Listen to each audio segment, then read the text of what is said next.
एक जूता चप्पल का व्यापारी होता है। अपनी दुकान पर वो एक चप्पलों के निशान, कागज पे जो चप्पलों का निशान बना हुआ था उसकी एक फ्रेमिंग करके पूजा घर में फोटो लगा लेता है। और सुबह सुबह जब वो दुकान खोलता है तो रोज इस कागज के फ्रेम की, जिस पर पाँव के निशान बने हुए थे पेंसिल से, उस पे पूजा करता है, माला चढ़ाता है, फूल चढ़ाता है, प्रणाम करता है।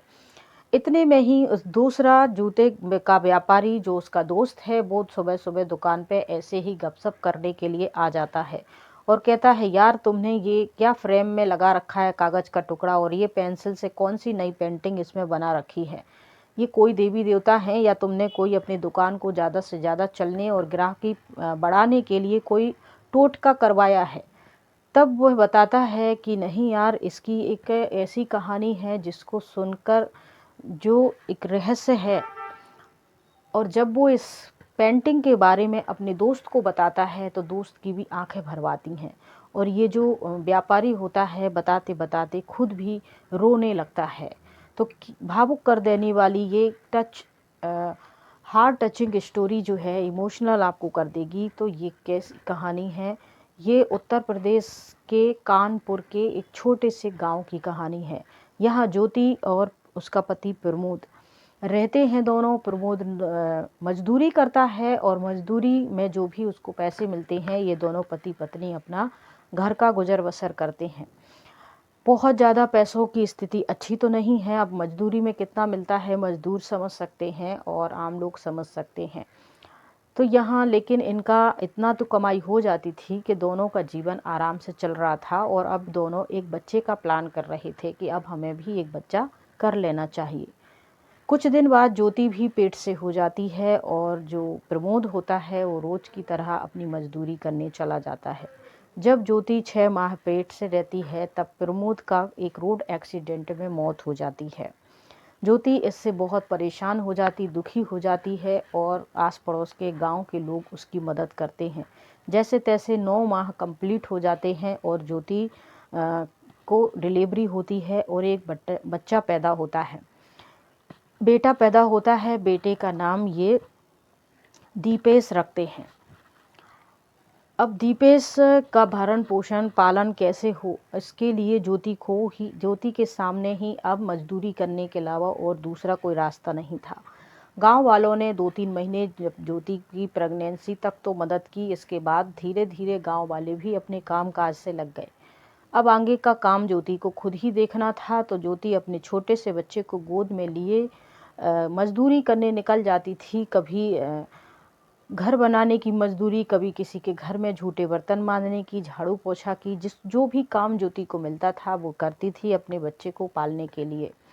इस बीच ज्योति के कपड़े भी धीरे धीरे, साड़ी जो कपड़े थे वो भी फट जाते हैं, घर का जो भी राशन वगैरह था वो भी ख़त्म हो जाता है। और जैसे तैसे काम चल रहा था। एक छोटे से बच्चे को लेकर एक औरत कितनी मजदूरी से पैसा इकट्ठा कर सकती है? अपने बच्चे को संभालने में भी टाइम जाता है, जिससे उसके पैसे भी काट लिए जाते थे। अब ज्योति एक ही टाइम खाना खा पाती, फटे चिथे अपने शरीर पे कपड़े पहनती और चप्पल भी ज्योति की टूट जाती। कभी कोई चप्पल दे देता, कभी कोई कपड़े दे देता, कभी कोई खाना दे देता। ऐसे ज्योति का काम चल रहा था।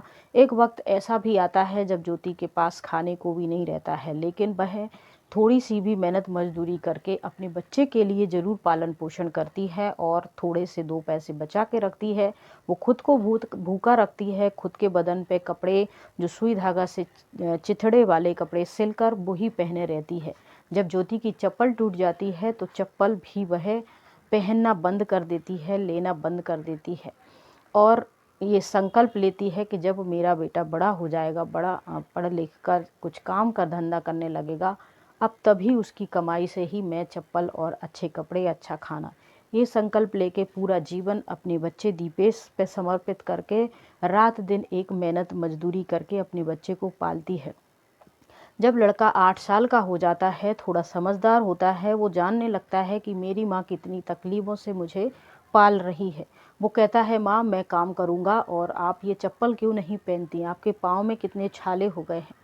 वो कहती है, कोई बात नहीं बेटा, मेरी चप्पल पहनने ना पहनने से कोई फ़र्क नहीं पड़ता, लेकिन तू पढ़। स्कूल जा, ये सब कुछ मैं तेरे लिए कर रही हूँ, और पढ़ लिख कर कुछ काम धंधा कर, जब तू पैसे कमाएगा, बड़ा हो जाएगा, तब हम भी चप्पल पहन लेंगे, अच्छे कपड़े पहन लेंगे, अच्छा खाना खाएंगे। ये बात सुनकर बेटे को थोड़ा सा मोटिवेट आता है, उत्साह आता है, और वो दिन रात एक करके पढ़ाई लिखाई करके ग्रेजुएट कंप्लीट कर लेता है। बराबर वो माँ का ध्यान भी रखता है, और फिर ग्रेजुएट कंपनी करने के बाद इधर उधर नौकरी की तलाश करता है। किस्मत से उसे एक नौकरी मिल जाती है, और नौकरी मिलने के बाद महीना हो जाता है, और महीने की आखिरी में उसको पेमेंट मिलनी थी। बहुत ज़्यादा तो पेमेंट नहीं थी, कोई प्राइवेट साधारण सी नौकरी थी जिसमें उसे 8-10 हज़ार रुपये ही मिलने थे। वो सुबह उठता है, अपनी माँ को गले लगाता है, पैर छूता है और कहता है, माँ, आज मुझे मेरी काम की पहली पेमेंट मिलेगी, उससे मैं तेरे लिए सबसे पहले चप्पल खरीदूँगा। तब वो माँ कहती है कि ठीक है बेटा। वो माँ भी खुश होती है, आशीर्वाद देती है, खाना बनाती है, और बेटा निकल जाता है काम पर।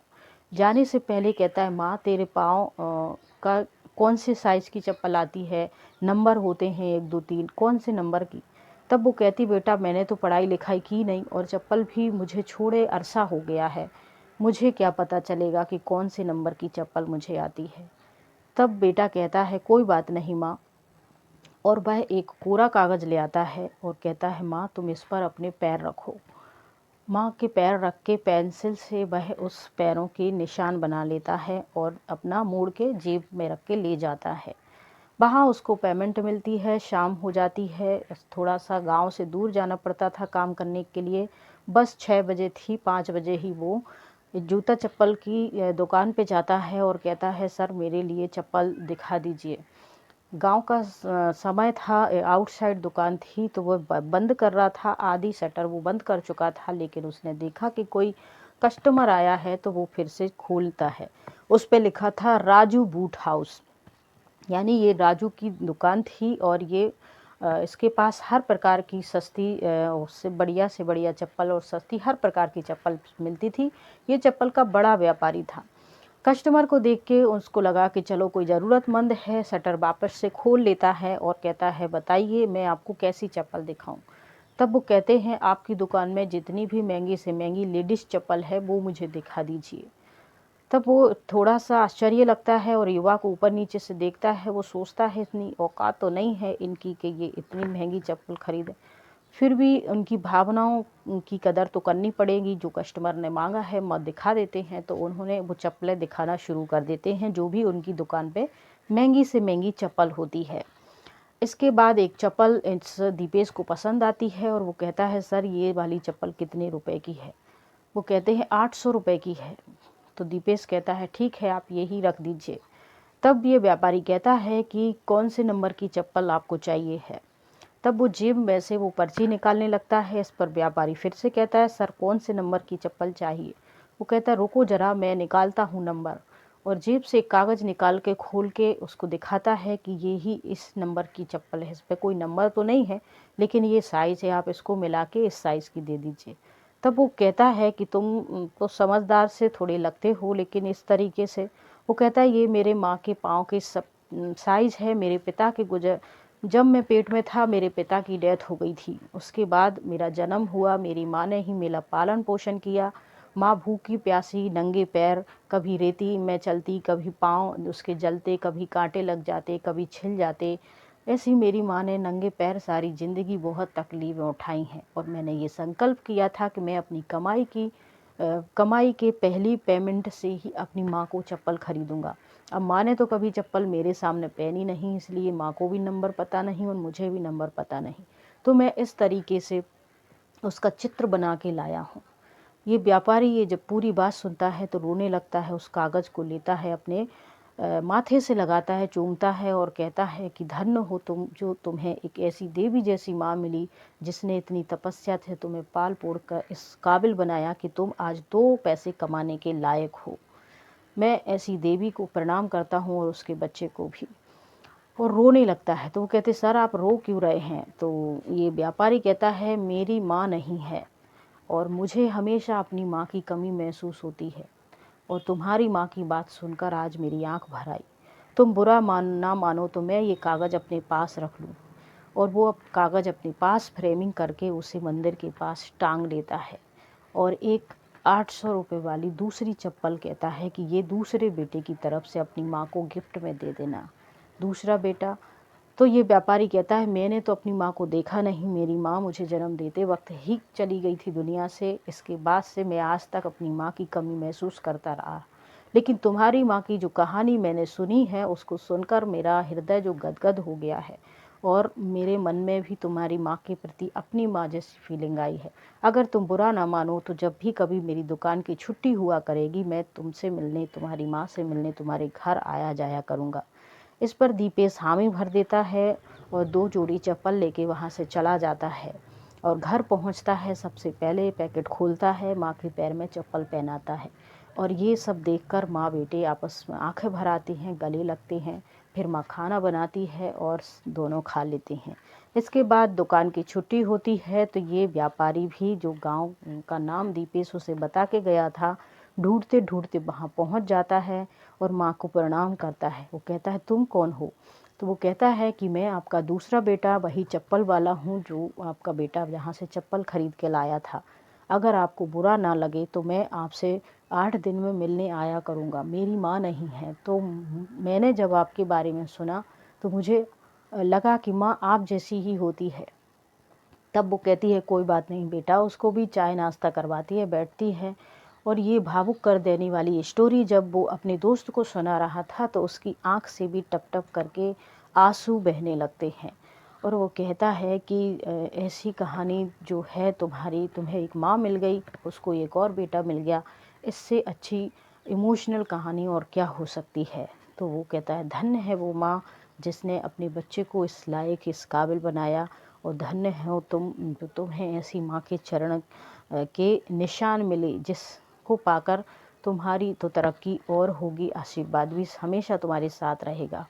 दोस्तों, ये जो पूरी कहानी है, आप ऐसी ऐसी माएँ हैं इस दुनिया में जो अपने बच्चों को ऐसी तकलीफ़ों से पालती हैं, तो हमेशा अपनी माँ की रिस्पेक्ट कीजिए, दिल से उनको प्यार कीजिए।